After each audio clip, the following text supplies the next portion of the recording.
Olá, amiga e colega do campo, seja muito bem-vindo ao Ouro Fino Encast, o podcast da Ouro Fino Saúde Animal. Hoje eu tô aqui com o Ingo Melo, pedi para que ele voltasse para a gente conversar. Ele é médico veterinário, especialista em antiparasitários, pós-graduado em farmacologia. Ingo, seja muito bem-vindo. Muito obrigado pelo convite, Bruna, e também é um prazer estar aqui fazendo esse bate-papo. Espero que seja bem agradável a todos. Vamos nessa. Vamos lá, eu sempre solicito o Ingo, ele é uma enciclopédia ambulante, então é sempre muito bom conversar com ele. Ingo, vamos conversar um pouco sobre parasita dos bovinos. Por cima, assim, o que eu, na minha vaga experiência com esse assunto, eu vejo que a gente tem aí carrapato e verme, não é isso? Sim, na verdade, a gente, no todo o território nacional, o que mais preocupa os produtores, né, são os carrapatos. Porém, os prejuízos das verminoses são mais evidentes no rebanho, tá? Uhum. Em alguns locais do Brasil aí, a gente pode encontrar também outros parasitas, como a mosca dos chifres, a mosca dos estábulos, né? E as infestações por berne também. Esses seriam os principais parasitas, mas sem dúvida nenhuma, a verminose e os carrapatos representam os maiores prejuízos para todo o rebanho brasileiro. Olha aí, e assim, tem alguma especificidade, tem algum carrapato específico, algum verme específico que a gente pode citar aí? Ou ele é mais generalista, assim? Tem uma... Olha, existem sim, Bruna, outras espécies de carrapato que podem aparentar os bovinos, né? Mas o que mais vai chamar a atenção da gente mesmo é esse da rotina, né? Que é o Rhipicephalus micrópolis, esse seria o mais importante e que a gente tem que tomar cuidado na hora de combater. Já para a verminose, o que vai mais importar para a gente é saber que existe principalmente o Hemoncus, Coppelia, Esophagostomus, que são os nomes complicados, né? E nós temos visto, inclusive hoje mesmo, e essa semana, tivemos procura de 2 laboratórios aqui com diagnóstico para estrongiloides papilosos, que é um parasita assim, que a gente não se importava tanto com ele, ele tem aparecido com maior frequência. O nome é geral, feio, ele deve ser perigoso, né? Não? Na verdade, ele é muito fraco, ele é sensível demais e tem um ciclo de vida muito curto. Então, ele aparece mais rapidamente nos exames, porque se vermifuga o animal, tem toda uma evolução de começo de infecção novamente. Então, o animal, às vezes, ele fica limpo, né, de verminose, vamos falar assim, precisa adquirir uma nova infecção. Essa infecção, ela leva um tempo para evoluir no animal e se manifestar. Porém, esse com nome difícil que a gente fala, estrongiloide papilose, é muito rápida a infecção, ele inclusive penetra pela pele, só que ele também é fraquinho. Qualquer coisa que a gente fizer já vai matar ele. De modo geral, Bruna, carrapato, verminose são os principais, a gente não vai ficar falando os nomes difíceis das verminoses, né? Ingo, o combate é um só. A prevalência dessas doenças, elas têm uma diferença entre regiões ou é mais ou menos a mesma coisa aí? Antigamente era bem mais fácil para a gente responder essa pergunta, né? Era falando, no Rio Grande do Sul temos maior prevalência para os parasitas internos e externos devido ao perfil de rebanho, né? Sendo um rebanho mais taurino, mais sensível, né? Um animal de maior produtividade, porém isso vem mudando em todo o Brasil. Nós temos os cruzamentos de animais aí de F1 que a gente fala. Então o Angus, a cruza com o gado europeu do Nelore com o europeu vem trazendo essa sensibilidade, traz seus benefícios de aumento de sensibilidade.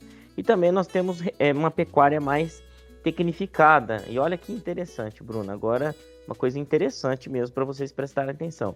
Quanto melhor eu cuido da minha pastagem, quanto maior minha oferta, né, o meu manejo de pastagem, melhor é o berçário dos parasitas. Né? Olha! Muito tempo a gente aprendeu aí, por teorias antigas, dizendo que fazer rotação de pastagem ajuda a controlar parasita, e na verdade são os estoques de parasita. Quanto melhor o meu pasto, maior a carga parasitária também. Então, olha aí como é que são as coisas, né? A gente cuida tampa um lado, destampa o outro. Então, eu acredito com essa fala sua que um controle estratégico é fundamental, né, Ingo? É fundamental, né? Quando a gente tem um pasto novo, a gente tem baixa carga parasitária, mas quando a gente já tem ali na fazenda um bom pasto, um pasto já formado há algum tempo, as cargas de parasitas vão se acumulando ali, os berçários de parasitas vão se acumulando. Então, na verdade, a gente se preocupa quando olha para o animal, né? O animal, ele representa pouco da carga parasitária, tanto interna quanto externa. A maior parte das infestações estão no ambiente, né? Então, o ambiente é o meu estoque. E a gente usa do animal para fazer esse controle. Os parasitas podem ficar meses no ambiente em grande volume. E no animal, eles têm um ciclo bem mais curto. Então, eles vão fazendo um ciclo curto. Então, nós acabamos usando o animal como a referência de controle. E para fazer um controle ambiental, Bruno, esses animais precisam estar dentro de um programa de controle integrado, quando a gente fala em controle de parasita interno e externo, e controle estratégico de parasitas, usando o clima, usando o manejo como um suporte, né, como um apoio para a definição de um calendário sanitário. Olha que bacana.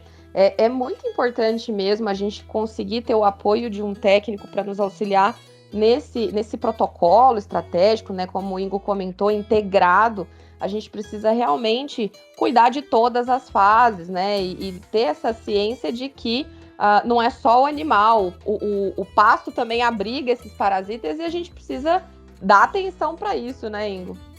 A gente sabe que o animal vai recuperar a parasita da pastagem e ele tem que ter um preparo, ele tem que estar preparado para isso. E como que é feito esse preparo? Quem faz o preparo somos nós, utilizando então, por exemplo, aí você pega o Master LP, é um produto de alta concentração e longa ação. Então, o preparo que o animal tem para fazer essa recuperação de parasitas no ambiente e matar esse parasita, com o Master LP é de longo prazo. Então, isso nos ajuda no controle estratégico.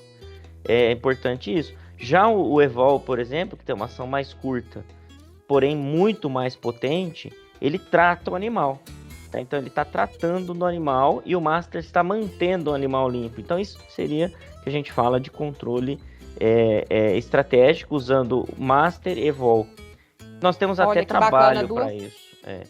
Tenho vários trabalhos, né, Ingo? Nós temos um trabalho onde a gente recomenda na entrada das águas o Master, né, no período então, chuvoso, a utilização do Master. No período seco do ano, o Evol. No final do período seco, novamente, o Master. Em algumas regiões a gente entra até com três tratamentos anuais, né? Usando o Evol ali em fevereiro, normalmente. Um Master ali em abril, maio. Agosto, setembro, o Evol. E uma dose, no caso, ou agosto ou setembro.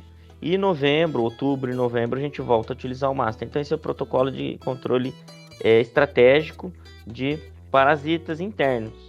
E a gente pode aproveitar esses manejos para fazer o controle de carrapato também, utilizando o controle estratégico também para carrapatos. Oi, Ingo, então assim, como que a gente escolhe o melhor tratamento no caso dos vermes? Esse tratamento ele também é indicado para carrapato? Explica um pouquinho para gente. Bruna, olha a frase, eu vou ser bem enfático aqui. Nós não vamos responsabilizar, nós não vamos transferir toda a responsabilidade de controle de carrapato para um endectocida. Nenhum endectocida produzido aí no mercado veterinário, ele vai ser suficiente para fazer controle de carrapato. É um erro grave isso, quando a gente usa só o endectocida para fazer controle de carrapato. Ele vai, em situações de baixo ou baixíssimo desafio, dar um resultado muito bom? Vai. Porém, eu tenho o risco de começar a aumentar os estoques de carrapatos no ambiente.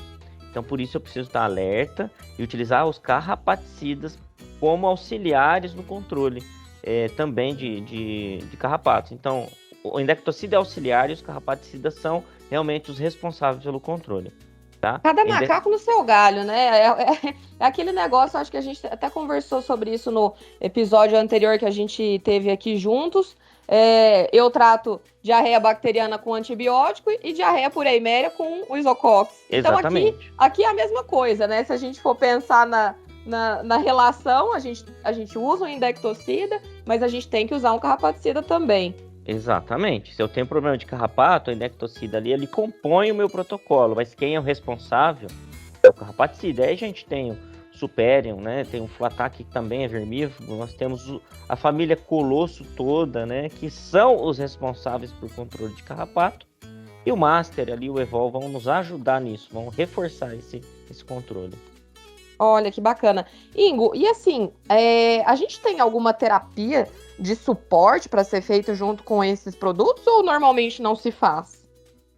Na verdade, o próprio endectocida, no caso do carrapato, ele se transforma num suporte ali, né? Ele tá na retaguarda. Não fazemos nenhum tratamento extra, além desses, para auxiliar, por exemplo, uma hidratação, não há necessidade. Os animais que são de sangue doce, Bruna, aí sim a gente precisa dar uma atenção especial, né? Então, esses animais realmente, eles têm mais problema. Tem. Quem puder até tomar nota aí, ó, pega agora, já anota. Ó, a dica de ouro, gente. Porque para carrapatos, por exemplo, Bruno, a gente tem 3 dicas fundamentais, né? Então a gente já falou aqui que o responsável são os carrapaticidas para controlar e os endectocidas são os auxiliares. Porém, nós temos a questão do animal de sangue doce. O animal de sangue doce, ele representa no lote 15% em média do lote. Então quem que é esse animal? É aquele animal, Bruna, que quando você vai lá numa propriedade, e aí você pergunta, como é que tá de carrapato? Aí pergunta pro responsável, né?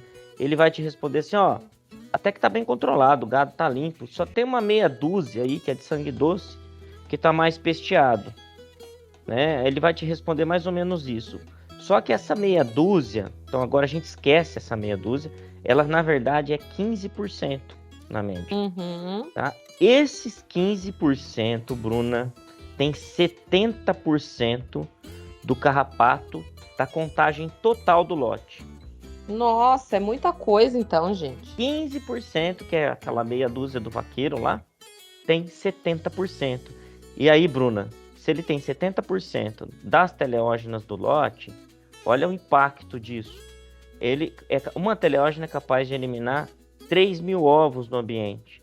Então, o grande responsável pela infestação ambiental e, consequentemente, dos outros animais é o animal de sangue doce.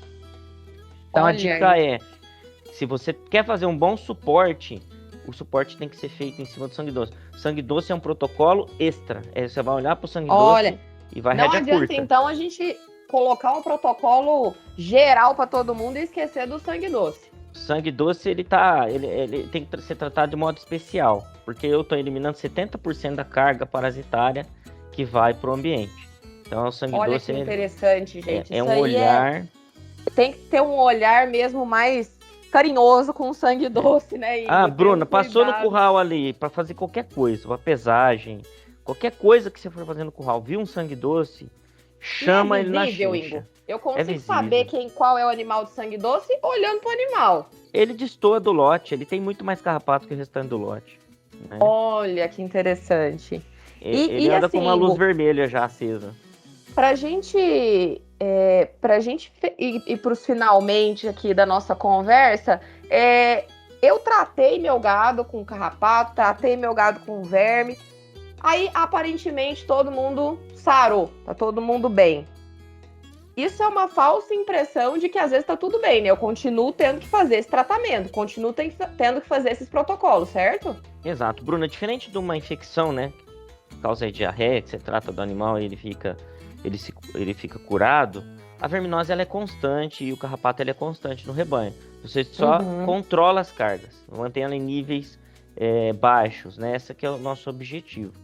Então a gente tem que sempre fazer um protocolo ao longo do ano que mantenha os animais com mínima carga de parasitas, tá? Então não vamos ficar livre de parasita interno ou externo, não. Precisa de um protocolo estratégico, a Urufino tem 3 modelos de protocolo, você pode acessar esses protocolos no nosso aplicativo, no site da Urufino. Tem um materialzinho bacana de ler, uma leitura rápida ali, com 1 ou 2 páginas, você já tem esses protocolos, vai saber olhar para o seu rebanho e vai saber o que fazer.